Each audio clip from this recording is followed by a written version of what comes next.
I spent the first 7 days of Tormented Demons release making absolute bank. Yes, I might have been a little spoon, but that's okay because guess what? YouTuber luck, am I right? Stick around to find out how I did.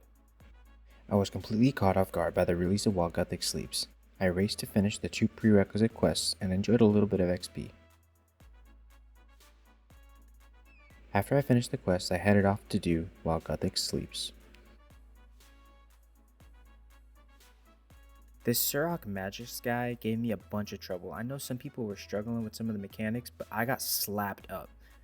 In this clip, I got taken down to about 9 HP and ended up finishing the kill flawlessly after that, but man, I did struggle, I'm not gonna lie. Finishing while Guthix Sleeps, you get a bunch of XP, and then you unlock the ability to kill Tormented Demons.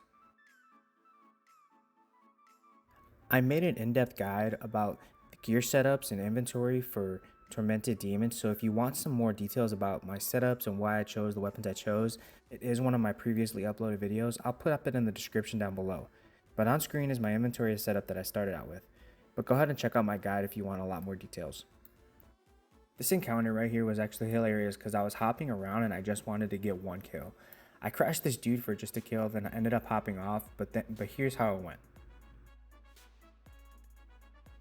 Tormented Demons attack with all 3 attack styles, and if you're not paying attention like I wasn't in this clip, you can get KO'd. I wasn't praying melee, and then I wasn't praying mage, I wasn't messing, but it happens.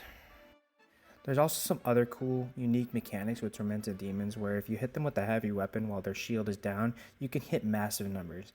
Here I ended up hitting a 70, which was pretty sick, and it was my first big hit on a Tormented Demon. As with any new release, nobody's really quite sure what weapons and armor work best, so everybody was trying out different things. Rice Cup is somebody I follow and have been following for years, and he suggested against Inquisitors. He was really going for Arc Light, Demon Bane weapons as his main source of damage, but I figured I might as well try something different. I sold some gear and I ended up getting Inquisitor's armor, and it really didn't hit bad. It was fairly accurate, but the high hits weren't as often as with an arc light, but I figured I'd give it a shot anyway. Here's a full kill with it on, and you can do whatever you like to do, but there are proven tactics, damage weapons, and whatnot that are suggested, and they're laid out in my guide that's uploaded on my channel as well. But trial and error, it's the way of Runescape.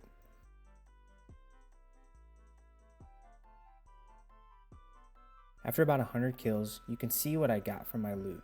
It really wasn't much, so I knew right away that you have to get the big ticket item to make some money. I wanted to go ahead and upgrade my arc light to an Emberlight, so I grinded out some ancient shards.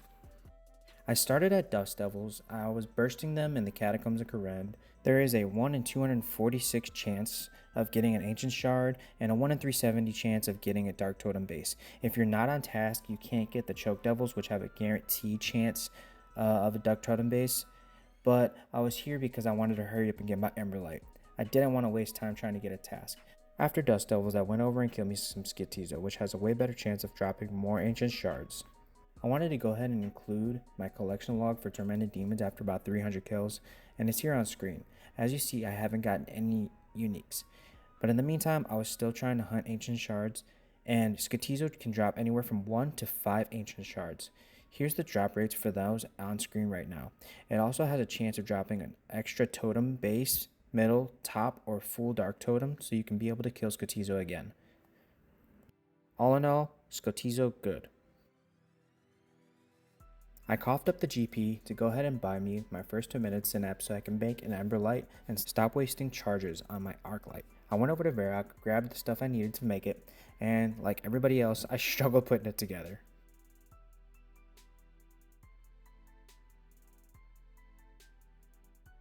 And now we move into the next part of the story, the Emberlight saga. Yes, on screen here we have my newest setup with the Arc Light upgraded into an Emberlight. It's sweet. It does more damage, and it hits harder. Like I said before, if you want more details about what I'm wearing, what I got in my inventory, I do have a full guide, but just know the extra weapons are for big damage. If you hit Tormented Demons when their shield is down, which can happen a couple times a fight, you can hit big numbers. In this clip, I hit an 84 with the Ballista, And then the next hit, I hit a solid 66 with the SGS. You don't get the boosted number towards your heal and restore rate from the SGS, but you can still hit high, so it's a good 2 for 1. I really enjoy rocking the SGS because you do get that solid chance of getting the heals and the restores. That's why I wear my light excuse me. That's why I wear my light bearer with me at all times.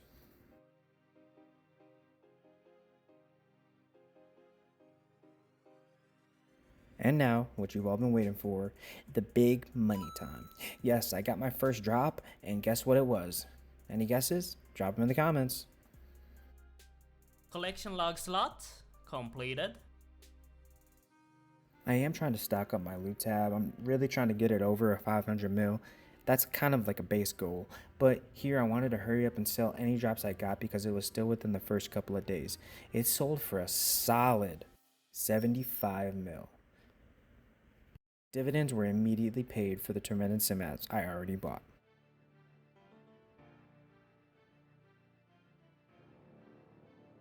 The drop rate of the Tormented Synapse was about a 1 in 500 and the Bone Claw being like 1 in 600 or something like that.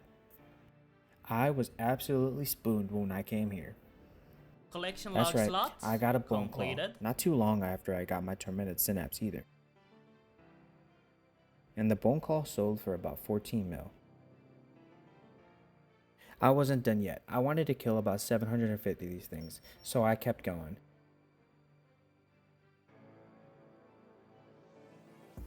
If you're listening, please drop me a quick like and subscribe. It lets me know that you like the video.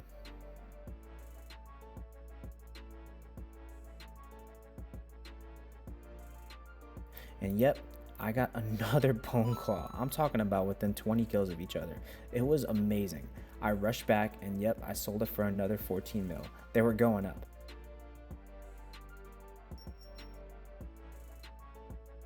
Here's what they sold for in the GE history. And if we scroll down a little bit, yep, there's the Tormented Synapse. I'm telling you, man, I was getting paid. I still wasn't at 750 KC yet, so I went back and bam, I got hit with another one, a third Bone Claw. And would you believe it, another 14 mil in my pocket. These things are crazy.